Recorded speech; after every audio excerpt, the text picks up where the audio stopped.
For the second time this week, we get to show off a triple play. This one happened in the Angels and Rangers game. Now, both of these teams have officially been eliminated from the postseason, so hopefully they can stat pad a little bit. Ohtani can maybe hit 40 home runs and strike out 200 hitters.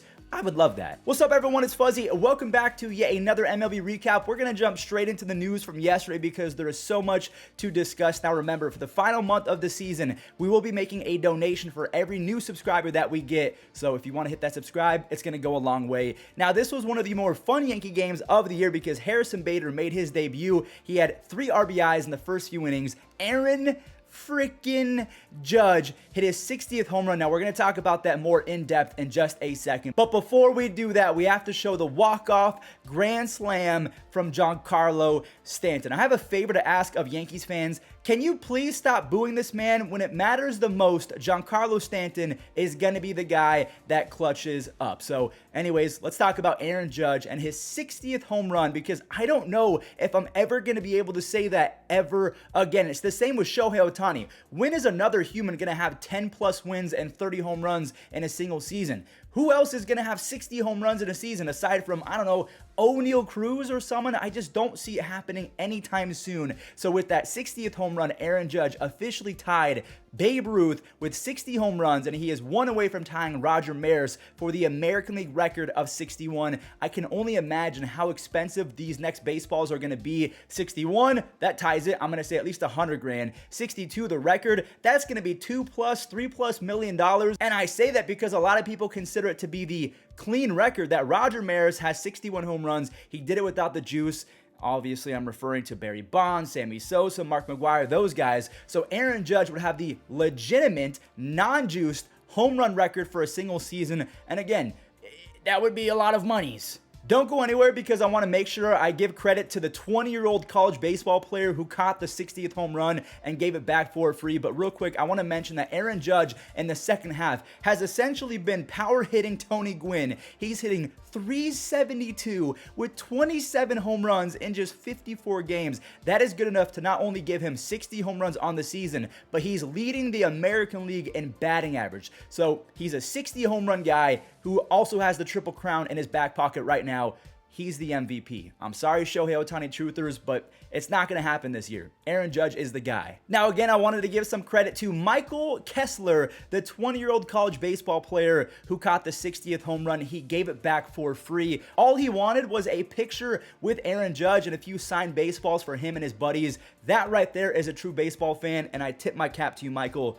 That's really awesome to see. So I guess the biggest question is, would you rather be the person who catches Albert Pujols and his 700th home run, or would you rather be the person who catches Aaron Judge and his 62nd home run ball? Either way, you're going to walk away with a ton of money. Like, if you're that person, if you're watching this video and you somehow come away with that baseball, I applaud Michael for giving it back for free, but those are record-breaking baseballs. Do not give them back for free. They're billion-dollar franchises, and they're million-dollar players. Make sure that you get at least 50 grand in cash. Give some to charity. Don't give it back for free. And now, again, a tip of the cap, but I'm not that big of a person. I think if I were to catch a milestone home run, I would want $50,000 in cash right then and there. I would want season tickets for at least a decade, and then at least $250,000 to a charity. I feel like everyone wins at that point. So we saw a game-winning grand slam from Giancarlo Stanton. Oh, and you wanted more? Well, Francisco Lindor has your back. Actually, first, let me show Pete Alonso and his huge 3-run home run.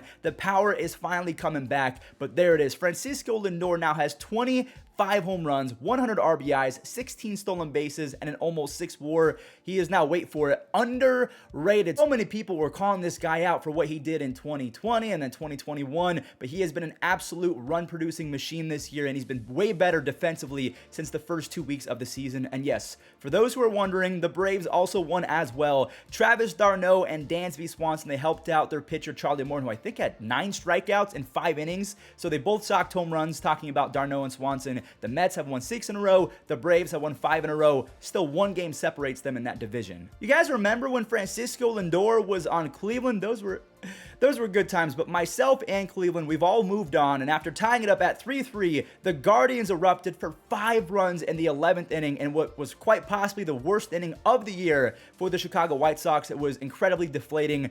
I mean, I just kind of felt bad at that point, but you have to give credit where credit is due. Steven Kwan has a near 5 WAR on the season. Andres Gimenez is nearing a 7 WAR. Ahmed Rosario has 23 base hits, 15 RBIs over his last 16 games, and J-Ram obviously got 115 RBIs. Like, a lot of people aren't going to give him MVP votes, at least first and second, but he should probably be in the top 3. Now, I almost never like to talk in depth about Cleveland because they are my team and I want to avoid being biased, but I wanted to give them a little bit of credit, talk about them, because they deserve it. Now, real quick, let's chat about another team who was on a roll just like the Mets and the Braves, the San Diego Padres. They have now won 4 games in a row after Mike Sunshine Clevenger dominated the St. Louis Cardinals lineup. So the offense put up a few runs for him early, and Mike nearly went 6 shutout innings. So the Padres are now 1.5 games ahead of the Phillies in that wild card spot. So, the Phillies lost their 5th game in a row yesterday, even though JT Realmuto went 5 for 5. Kyle Schwarber hit his 40th home run, but Toronto, they erupted for 18 runs. You have Matt Chapman starting off with a 3-run bang, and after scoring 14 before the 9th came around,